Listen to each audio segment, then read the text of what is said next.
Okay, so I got my paint laid out inside here. You don't necessarily have to do that.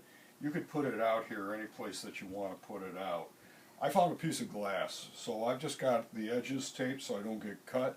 You could find like an old mirror, piece of plexiglass, which you could even work on the back side of what we did with the color mixing, and you just remember the color mixing with the primaries, the secondaries, the tertiaries, some earth colors. You could paint on the back side of this. You could use it as a palette.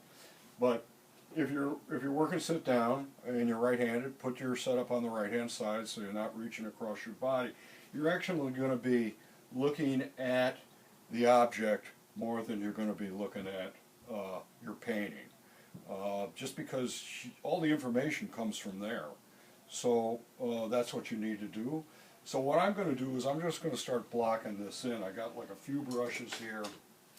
I got some rounds and I got some flats. And I'm going to start with my biggest flat, which is one of those chip brushes.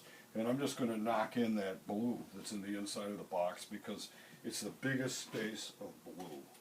So just follow this as I move along. I put it on. I'm going to paint around the objects. And it's not going to cover real great. I'm in a hurry to show you. So it's a little bit transparent, should be a little bit thicker. You know, you can keep this paint, especially if it's in a closed container, with a paper towel inside of it, and it'll stay wet. Okay, so this is basically getting all blocked in. There's a change in the blue that I'm just going to say it's dark blue for now, which is going to go up here and goes up here like this. I'm just cutting in around it. Okay, so I'm going to go to a brown, and that brown, I'm just using my dark brown to begin with, and it looks to me like this cardboard's got a lot of yellow in it, so it's going to yellow ochre, but it's also got some white in it. So that's kind of what I've mixed up, something like that. I'm going to start laying it in. Goes right like this. You cut a line right down through. See this line right here? This is how you cut a line. It doesn't have to be perfectly straight.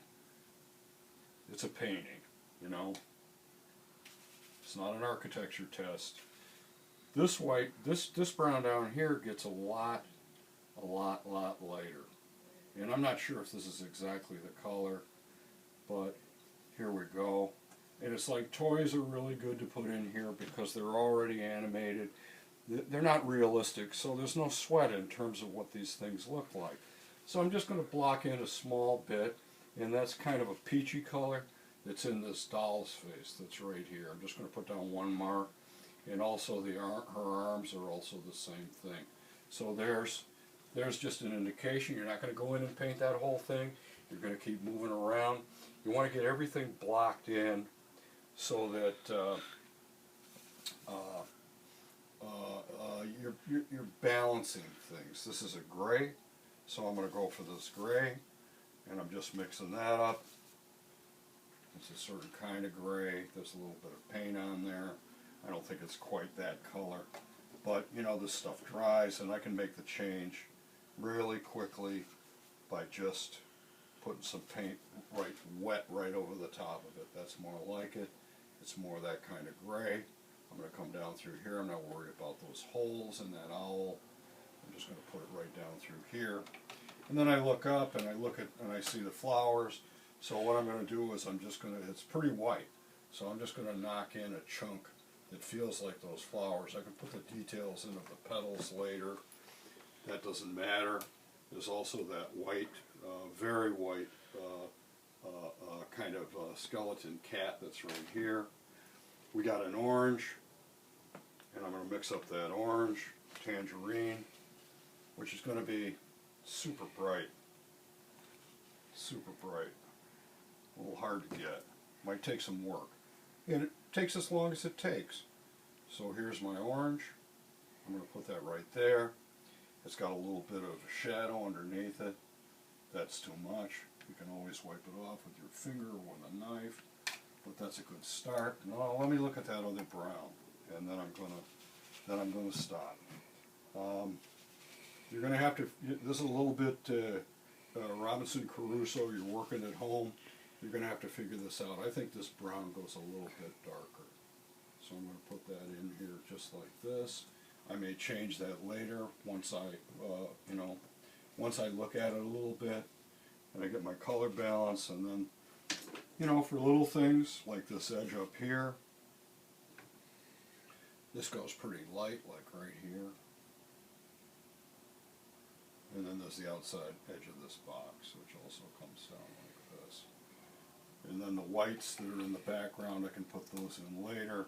Maybe I knock in just the owl eyes so I know where it is. Like here, and then there's these triangular spaces. I'm going to do still shots later on with this so that you can see this in a little bit more finished space. I also see that there's a red here. I'm just going to knock that in. It's the skirt of this figure. That's good. So that's in balance right now. All this stuff is happening. I think about that white around the outside. But I'll show you shots later of it progressing. I'm not going to take it too far, but I will put up a few student works that are good student paintings that I have in my files. Okay, so that's it for now.